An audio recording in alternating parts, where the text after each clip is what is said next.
जोबोद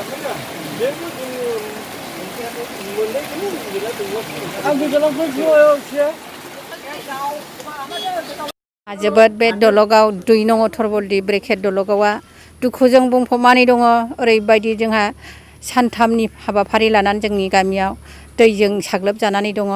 दिनैसिम जों माइ दै खहा जाबाय, माइरं दैरं जों थानो जोंहा सुबिदा गैला। दाउ अमा थैबाय, गोजावलांबाय। जोङो दासिमबो जोंनि थाखाय रेशन गरसेबो फैयाखै। जों मा जानानै थाबावनो, जोंहा न' बाङाव ओंखाम संजानो दिनैसिम जोंहा राहा गैला। दैफ्रानो जोंना जानजिफा हान्थुफा जानानै दं। बिनि थाखायनो जोङो दिनै नैबे सरखारनि LP स्कुलावनो जोङो रिलिफ थानांगौ जानानै फैबाय।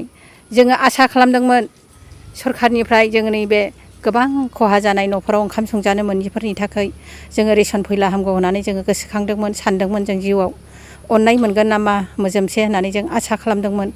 नाथाय दिनैसिम गैया। दुखुनांथाव। जोंनि गोबां गायनाय फुनायफ्राबो सोरबाबा खोथिया गोजावलांबाय, सोरबा गायनाय फुनायफ्राबो खहा जालांबाय। दिनै जों मा जानानै थाबावनो। बिनि गेजेरावबो जोंनि गेजेराव दा जोंनि फिसिनाय जुनादफ्राबो जोंहा गोजावलांजोबबाय, थैजोबबाय। जों माब्रै थांनानै थाबावनो। बिनि थाखायनो जोङो गरसे गरनै जोंनि थाखाय रेशन फैयोब्ला जों जोबोद मोजां मोनगौमोन। जोंनि गामिफ्रा दा दैनि सायावनो जों दङ होननानै जों आसा खालामो। जिहेतु दा कर'ना बेमाराबो बारायगासिनो, दा जोङो ज' थानाया सम्भब नङा। बाव सरखारखौ मा बेबस्था लानो थाखाय दा बेबो मोनसे खोथाया, बेबो जोङो बेमारफोरनि थाखायबो जों थुबुरै थानो जोंहा समार खाबु गैया। जों गोजान गोजान हागौमानि थानांगौ जादों। दा जोङो बिनिखायनो जोङो गोबांथार जों दुखुजों बुंफबनानै जोङो जानजिफा हान्थुफा दैयाव गफबनानै थाब्लाबो जोङो गावबा गाव न'आवनो थानो नाजाब्लाबो जोंहा नै माथो दैयानो सानफ्रोमबो देरनो, लैनायाव गैया देरनायावसो दं। जों मा खालामनो दा। जों थुबुरबो थानो हाया स्कुल न'फ्रावबो। बिनि थाखायनो जों गोबां जोङो साननांगौ जानानै फैदों। दिनै जोंनि गथ' गथायफ्रा जोबोद माख्रानि दै फैनायजों थान्दाया बारा। दा नैबे सान्दुं आंखाल दंब्लाबो जोंहा गोबां लोमजानाय साजानायफोरनि थाखाय जोङो साननांगौ लोगोआ फैबाय। बिनिखायनो जोङो मा राहायै थानांगौ, जोंहा दा बेबायदिनो दुखुआव गोलैनानै दङ। बुंनो सानदों बे जोंनि दै बानायनि थाखाय बे दैया एकदम खालामाथिनिफ्राय फैयो। बे 2 नं अथरबल्दि दलगाव गामियाव गोलैफैबाय। जोंनि गामिया बिस्थिबारनिफ्राय दिनैसिम लोमनानै दङ। गासै आरो दाउ फारौ गोजावलांजोबबाय, अमाबो गोजावलांबाय। आरो नै माइ 100 मन माइ नै ट्रेक्टराव थिखांगासिनो दङ। दा बेखौ सेटिं खालामनांगौ, नङाब्ला जेबो उफाय गैला जोंहा। सरकारा अननानै एसे जोंखौ अनसुंथाइ होयोब्ला मोजां जागोन। आरो बे माख्रा खर'आव थेनांगौ। बे दैया रानोब्ला बेखौ सरकारनि सायाव आङो एसे बुंहरनाय जाबाय। आरो माइ गायनायफ्राथ' गैखाले, गासैबो दैबानाजों बे दैबानाजोंनो बाला आरो अन्थाइ खोबजोबबाय। सरकारनिफ्राय दिनैसिम रावबो फैयाखै सार। दिनैसिम रावबो गैया। ओरै BPF सरकारनिफ्रायबो गैया। मथा मथि अननानै बेफोरबायदि जोंनाव समय समय बिदि बे माख्रा दैया बान्दो बायना फैबाथाय बिबायदि जायो। अननानै बे फुराना सरकारा जुदि फैयोमोनब्ला बिराद मोजां जागौमोन। नोंथांमोननि गामियाव दैबाना जानाया बे खेबा फार्स्ट खेब ना सिगांबो जानाय? सिगाङावबो बेबायदिनो बे माख्रा जुदि बान्दोआ बायबोयोलानो जोंनि 2 नं अथरबल्दि दलगावआव लोमफैयो, खुंख्राझाराव लोमफैयो। बेबायदिनो गोबां ओरै थांगाबारि एखे नहाफारा बे नांहैजोबबाय। सरकारनिफ्राय जेबो माबा बेबस्था लानाय जों मोनाखै। बुं दे। नै बे न' हाबो खुरखाबाय, न' बायबाय नै, आरो अमा गोजावबाय, बोरमा गोजावबाय। ओमफ्राय ओरैबो माथावरि माबा थांबावबाय, माथावरि बायबावबाय, माइबो गोजाव खुरजोबबाय माइ गायनाया। ओमफ्राय माबा माबि नै दाउ माइ ट्रेक्टरजों लांनांबाय। आरो दंबावोसो गासिबो दासो सराया। माब्लानिफ्राय देरनाय दैया? दाख्लै माबानि मैया सानसे एसे सेमदों। बे दाख्लैयो मा बिस्थिबारनिया? बिस्थिबार। बबेनिफ्राय फैनाय बे दैया? माख्रा। दिनै माने सानथामानो जाबाय दैबाना लोमनाया। आरो बे दैबाना लोमनायाबो दिनै हथातसिन माने हरनि 12टा 1टासिमाव देरसिननायाव सोरनिबा दाउ फारौ हमथास्लाबनो हायियाव दिनै गोबां माने खहा जाबाय। जोंनि बे गामियाव गासै 65 घर दंमोन।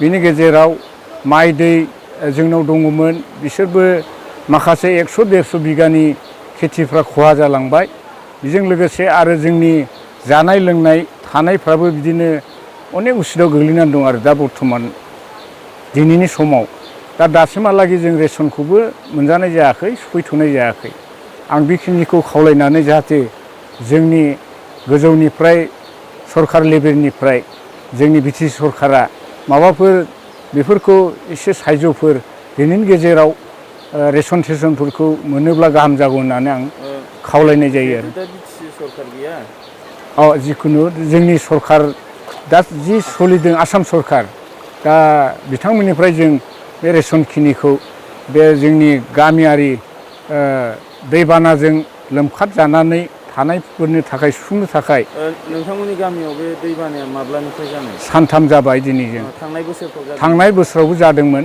आरो बेजों लोगोसे खानामाख्रा फैयो होननाया खालामाथिनिफ्राय फैयो बे दैया बेखौ माने सिगांनिफ्राय होबथानायाव थिग जायैयावनो दा जोंनाव बेजों फैनायाव जोंनाव डिस्टार्ब खालामफैयो आरो बे दैखौ होबथानायनि राहा दङ दा राहाखौ जों सिगाङाव बिदिनो सरकारनिफ्राय बा माबा मोनसे खोनादोंब्लाबो बेफोरखौ बोरै बोरै मावखो दैनि खोथा दा बेफोर फैफिननोबो हागौ होननानै जों सानो दा जोंनाव दा जोंनि 2 नं उत्तर बल्दि बे जायगायाव खहा जायो आरो गोजान ओरै थांगाबारि लालिगुरि सुबाइजार बिथिं जथ' दङ बिथांमोनाबो जोंनि जेरै जादों बिदिनो माने खस्थ' मोननानै दं आरो बेसेबां न'खरा बाव बांसिन गोहोम खोलैदों दा जोंनियाव बेहाय बांसिनानो 65 घराव न'बा सल' बाद जानानै दं आरो फ्राय बिथांमोनाव बबाव थानायनि दा जोंनि थानांगौ केपासिटिया स्कुलाव माखासे थानोसै आरो ब्रिज गोजौ दङ बेहाय माखासे खायदा खालामनानै प्लास्टिक खोबनानै थानायनि बेबस्था खालामनो सानदों आरो जों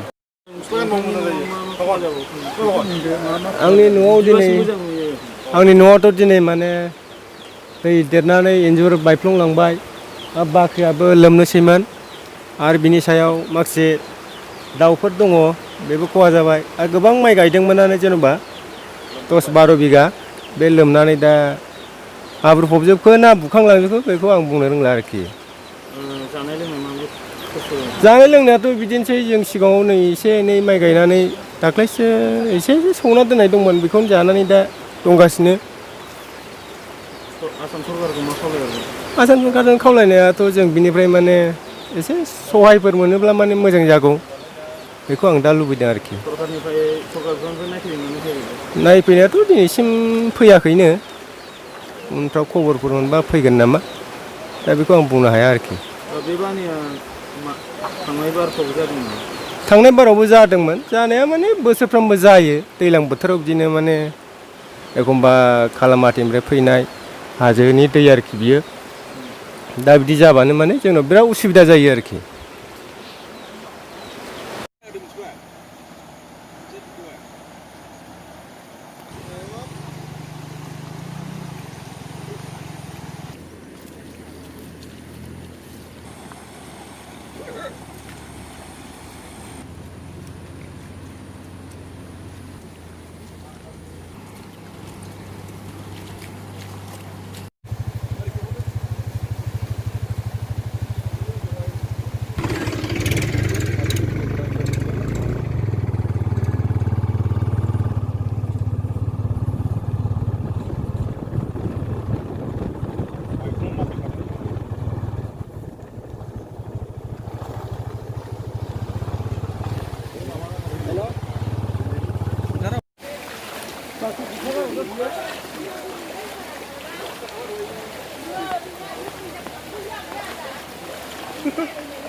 आनियालाय?